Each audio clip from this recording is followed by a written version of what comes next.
सद्बुद्धि, सन्मार्ग और कार्य का संकल्प देना, अडिग रहे विश्वास तुम पर, ऐसा अंतः कर देना। मेरे हृदय में आने में तुम्हें कोई संकोच न हो। हे गुरुदेव, मुझे नजरों से दूर कभी न होने देना। हे गुरुदेव, मुझे नजरों से दूर कभी न होने देना। नमस्कार, गायत्री चिंतन धारा में आप सभी का स्वागत है। मित्रों, बहुत दिनों से लोगों की मांग आ रही है। कई बार बहनें खुद भी फोन करके डायरेक्टली बात करती हैं कि गायत्री चिंतन धारा में नारी जगत की समस्याओं पर कोई वीडियो नहीं आ रहा है। बनाना तो हम भी चाहते थे, लेकिन कहां से शुरुआत करें, कहां से अंत करें। सब कुछ भी अगर कहा जाए तो वो विवादास्पद हो जाएगा। और कुछ भीतर की दुविधा भी थी, क्योंकि सबसे ज्यादा संवेदनशील मुद्दा नारी जगत का ही है। सब कुछ उसी पर निर्भर है। सब जानते हैं, सब कहते हैं, मगर हो क्या रहा है। बहुत चिंतन मनन हुआ, लोगों के विचार भी सुने, सब देखा। माहौल निराशाजनक लगता है। और ये मैं निगेटिविटी की बात नहीं कह रहा हूं। हम गुरुदेव को मानने वाले हैं, हमारा माता जी पर भरोसा है। हम उनकी जन्म शताब्दी मना रहे हैं। माता भगवती है, वो साक्षात, वो कोई न कोई रास्ता निकालेंगी। लेकिन फिर ये भी याद आता है कि गुरुदेव ने कहा था कि बेटा, ये काम बहुत बड़ा है और आपको हमारा अंग अवयव बनना है।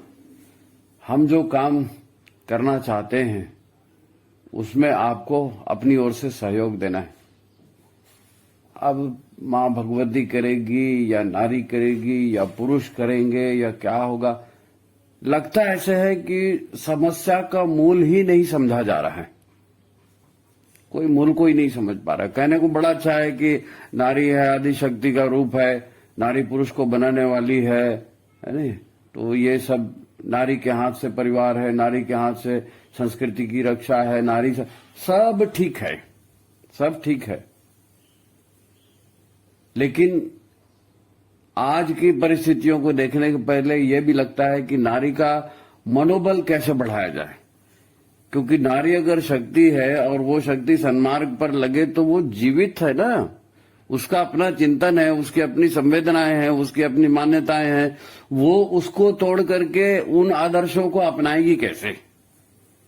देखिए, एक समय था जब भारत में मुस्लिमों का आक्रमण हुआ। बड़े क्रूर, कट्टर, नादिर शाह, औरंगजेब जैसे लोग, जिन्होंने मंदिर तोड़े, पूजा स्थान तोड़े, लाइब्रेरियां जलाई, ज्ञान के पुस्तकालय जलाए, सब किया। जो उनका धर्म कबूल नहीं करने वाले थे उन पर बाकायदा जजिया लगाया, कर लगाया। उस परी सारी परिस्थितियों को भी संभाला किसने? उस नारी ने संभाला। और युगों युगों तक उस नारी का कीर्ति गाई जाएगी जिन्होंने ये संभाला। उन्होंने अपने पति से कहा, जजिया मांग रहे हैं ना, लड़ने भिड़ने मत जाओ। डबल टैक्स कर रहे हैं, दे दो, हम एक जून खाना खाएंगे। हमारे पास 2 साड़ी है तो हम एक साड़ी से हम काम चला लेंगे। आप वहां लड़ने भिड़ने मत जाओ। जैसे मुसीबत आई है ऐसे भगवान ने मुसीबत को निकाले भी। नारी ने पूरे परिवार को संभाला, पूरी संस्कृति को संभाला, पूरे समाज को संभाला। आज के नारी को देखो, अंग उगाड़ के दिखाने की फैशन है। और उस समय की नारी ने, बेचारी ने अपने आप को घूंघट में डाला। उसने खुद के घूंघट में डाला, खुद दब के रही, आधा जून खाई, आधे कपड़े पहनी, और उसने धर्म और संस्कृति को बचाया, शिवाजी को पैदा किया, महाराणा प्रताप को पैदा किया। ये सारी कथा हम जानते। क्या बलिदान था उस नारी का, क्या ताकत उन्होंने दिखाई थी। अब वो नारी का स्तर है, उसको निर्माणी हम कहेंगे। उन्होंने निर्माण किया, उन्होंने संरक्षण किया, वो आदिशक्ति के अवतार थी। अब सारी सिचुएशन बदल गई है, अब तो सारा माहौल बदल गया है। हम कहते जरूर है कि भाई नारी कल्याणी है, नारी है, लेकिन नारी को ये मालूम है क्या? नारी के सामने ये आदर्श है क्या? आप वो सावित्री, सती और मदालसा और इसके उदाहरण देंगे, उसको बेचारी को मालूम ही नहीं कौन है। वो तो ऐश्वर्या राय और दीपिका पादुकोण से आगे निकलती ही नहीं है। उसको क्या मालूम है? आप देखिए, सारा घर परिवार वो आज भी चला रही है, पहले भी चलाती थी, आज भी चला रही है। आज भी जितने बड़े बड़े पुरुष महापुरुष हैं, सब घर में किसी की चलती है क्या? किसी के घर में नहीं चलती, घर में नारी की ही चलती है। अब हमको दिख रहा है कि पुरुष चोरी कर रहा है, पुरुष बलात्कार कर रहा है, पुरुष डकैती कर रहा है। ये जितने दुनिया भर के घटिया कर्म होते हैं, सारे कर्म पुरुष ही करता है। कोई नारी करती है? कहीं रेप करने गई, कहीं डकैती डालने गई, ऐसा नहीं होता है, पुरुष ही करता है। तो फिर इस पुरुष को बनाने वाला कौन है? इस पुरुष को यहां तक ढील दे करके इस तरह का बनाने, नारी अगर सृजन की देवी है, सृजन कर रही है, तो ये सृजन किसका है? इस पर क्यों नहीं चिंतन होता? इस पर चिंतन क्यों नहीं होता? लोगों के घर से करोड़ों करोड़ों रुपए की थप्पियां निकल रही है, ढेरियां, भ्रष्टाचार सब पकड़ में आए। गुरुदेव ने कहा था, बेटा आने वाले दिनों में कोई पैसा नहीं रोक पाएगा महाकाल। अब ये महाकाल का चक्र चल रहा, निकल रहा सब भ्रष्टाचारियों का तेल। लेकिन नारी घर में होकर के इस भ्रष्टाचार को कबूल कैसे करती है? उसकी कंपटीशन रहती है, उसकी साड़ी मेरी साड़ी से सफेद कैसे, उसने ये पहना, उसने ये लिया, उसने ये लिया, नहीं, समाज में ये करना ही पड़ेगा, नहीं शादी में तो ये करना ही पड़ता है। वो जमाना गया जब सासू जो है, वो सास जो है वो बहू पर अत्याचार करती थी। अभी तो सास के साथ बहू रहती ही नहीं है। कौन किस पर अत्याचार, बल्कि वो सास जो है वो बेचारी अकेले पड़े और चिल्लाते रहती कि कोई तो मेरी मदद करो। तो सारा इक्वेशन, सारा समाज की सारी स्थिति सब बदल चुकी है। जिस नारी से हम परिवर्तन की मांग कर रहे हैं, जिस नारी के शरण में हम जाने की बात कर रहे हैं, उस नारी में वो नारीत्व तो कितना बचा है? कितना बचा है? कौन बताएगा? प्रकृति बिगड़ गई, पर्यावरण बिगड़ गया, मिट्टी बिगड़ गई, ये बिगड़ गई, वो दूषित खान पान हो रहा है, फैशन परस्ती हो रही, सब कह रहे हैं ना। तो इसका असर नारी पर भी होता है। नारी मतलब है क्या भाई? एक बच्चा पैदा हुआ, चाहे वो बालक है चाहे बालिका है, 13-14 साल के इनोसेंट लोग होते हैं। इनको समाज में जो सिखाया जाएगा, परिवार में सिखाया जाएगा, वही तो सीखेंगे। अब इन्होंने वही सीखा, तो सैकड़ों साल से ये इस तरह के जो परिवर्तन हो रहे हैं, उसमें जो सब कुछ बिगड़ा है, उसमें सबसे ज्यादा बिगाड़ तो नारी का स्वरूप में आया है। प्रकृति के, पर्यावरण के बिगाड़ने की बात समझने की कोशिश होना चाहिए, समझने की कोशिश होनी। कौन समझने की कोशिश करेगा? यहां तो कंपटीशन लगी हुई है ना। पहले भी कंपटीशन होती थी, आज भी कंपटीशन लगी रहती है, तेरा मेरा बात होते रहती है। कौन समझेगा इन समस्याओं को? मनुष्य का जीवन, धरती का जीवन, संसार का जीवन, ये पूरा विज्ञान है, कार्य और कारण का परिणाम है यहाँ। अब नारी संगठन हम इतने देखते हैं, क्या हालत है नारी संगठनों की? क्या नारी संगठित है? और अगर है तो वो क्या कर रही है? अलग अलग तरह की प्रतिस्पर्धा उन्होंने रचा दी। पहले सास बहू में प्रतिस्पर्धा होती थी, भाभी और ननंद में प्रतिस्पर्धा होती थी। अभी वही लोग संगठन में चले गए, वहां प्रतिस्पर्धा होती है, तुम्हारा ये, हमारा ये सब अलग अलग, सब जगह केवल कंपटीशन हो रही। ये कोई निगेटिव वाली बात नहीं है। प्रत्यक्ष देखिए, जो नारियां काम कर रही है उनसे बात करिए, कभी उनसे बात करिए, उनके घर की हालत देखिए। जो भाषण वो नारियां मंच पर दे रही हैं, ऑनलाइन दे रही हैं, आप उनके घर में जाकर के देखिए कि क्या होता है। आप भारतीय संस्कृति की बात करेंगे, सारा तो पश्चिमी संस्कृति उन्हीं के घर में हो रही। वो कैसे कपड़े पहन रहे हैं, वो कैसे पिक्चर देख रहे हैं, वो किन सीरियल को देख रहे हैं, और उनके पास भगवान के लिए, स्वाध्याय के लिए क्या समय है? कुछ नहीं है। एक ऊपर से भाषण आया, उसको 25 नारियों ने सुन लिया, उसको 50 को और सुनाते जा रहे हैं। कुछ होता है? किसी के पास प्रत्यक्ष कार्य का अनुभव है क्या? कोई रोल मॉडल होना चाहिए ना, तो उसको लेके बदलेंगे। माता जी रोल मॉडल थी, अब माता जी को लेकर के जिन्होंने अपने आप को बदला होगा, वो बेचारी कितने लोग बचे हैं? वो कितने लोग बचे? बाकी लोगों ने तो देखा नहीं ना। यहां तो मनुष्य को बदलने के लिए मनुष्य का व्यवहार काम करता है। ऐसे किताबों से पढ़कर कोई आदमी बदल जाता है क्या? रोल मॉडल चाहिए भाई समाज में।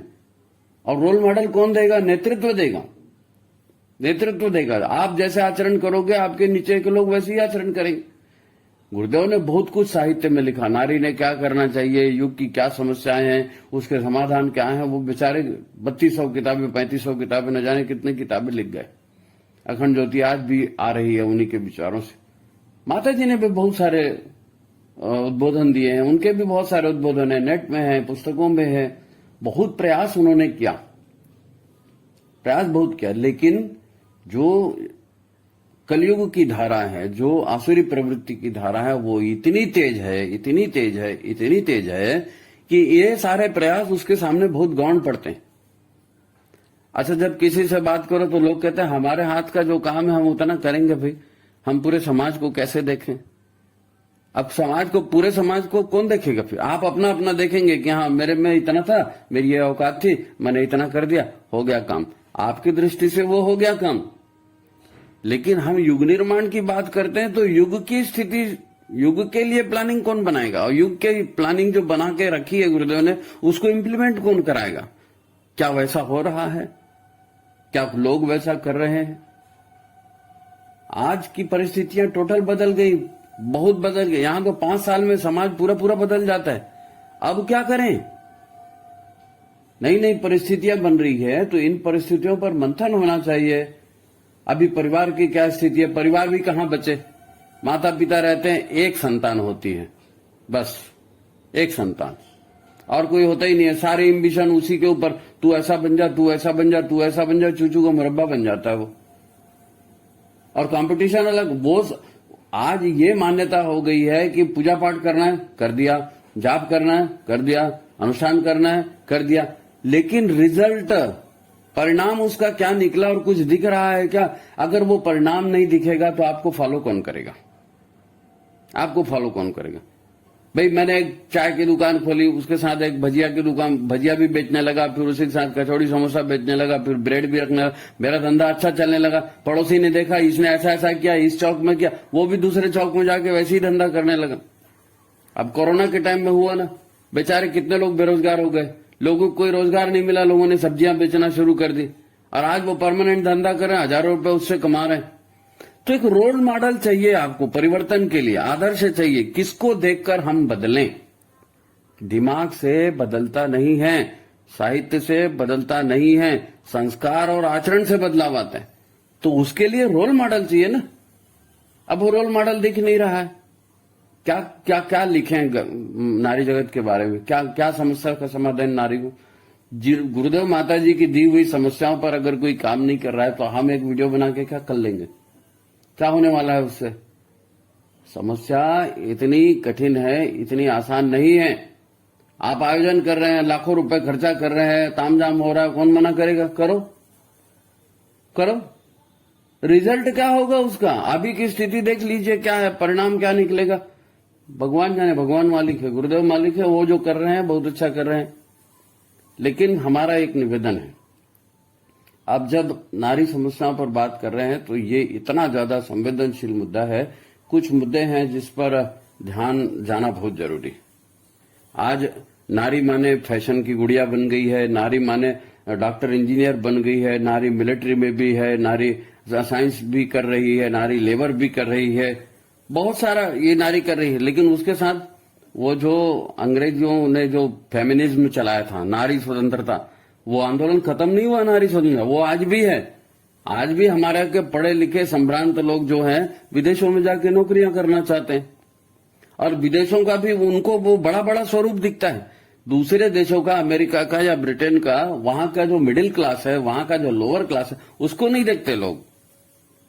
एक छोटा सा उदाहरण, अपने यहाँ कोई भी नहा धोकर निकलता है, मार्केट में जाता है, ऑफिस में जाता है, वो एक डब्बा आता है डियो, क्या बोलते हैं उसको, सुगंध रहती है, फुस फुस पूरे बॉडी में मारते हैं, इतनी तेज गंध रहती है, डियो मार के चले। अरे भाई तू इतना बढ़िया नहाया, चंदन का साबुन लगाया, सब बढ़िया किया, फिर वो ये सब इतनी सेंट डालने के चालो, दिमाग और खराब हो जाता है, उसमें तेज बास आती नहीं। विदेशों में ऐसा होता है, फैशन ऐसा है, वो शाहरुख खान उसका विज्ञापन कर रहा है तो हम उसको कर रहे हैं।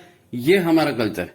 उनको कौन बताए कि विदेशों में परिवार नहीं है, टूटे हुए परिवार हैं, लिव इन रिलेशन में लाइफ चलती है, इक्के दुक्के बच्चे पैदा हो जाते हैं, किसका बच्चा, कौन माँ है, कौन बाप है, किसी को कुछ पता ही नहीं चलता। ऐसे लोग 2-2, 3-3 शिफ्ट में काम करते हैं वहां पे।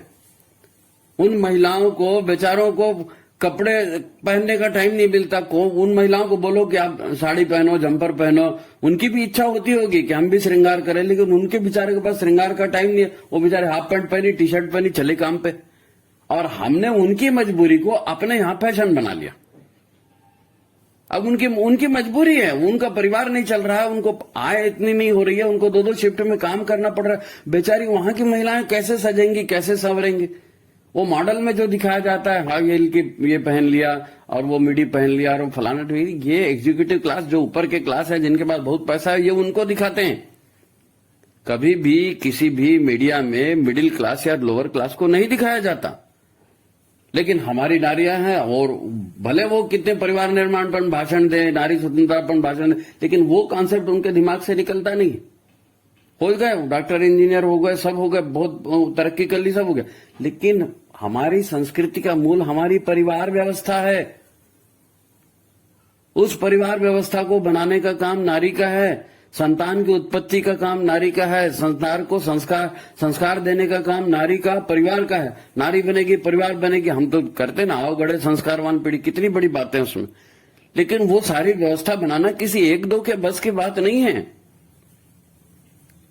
ये तो संगठन के आधार पर, बड़े लेवल पर, यूनिवर्स पर, ब्रह्मांड के स्तर पर इसकी योजना बना के काम करना पड़ेगा। नहीं तो जो आज हो रहा है सबके सामने है, हम उसकी आलोचना करना हमारा कोई उसका हेतु नहीं है, हम उसकी आलोचना नहीं करेंगे। जिससे जो बन पड़ रहा है वो कर रहे हैं।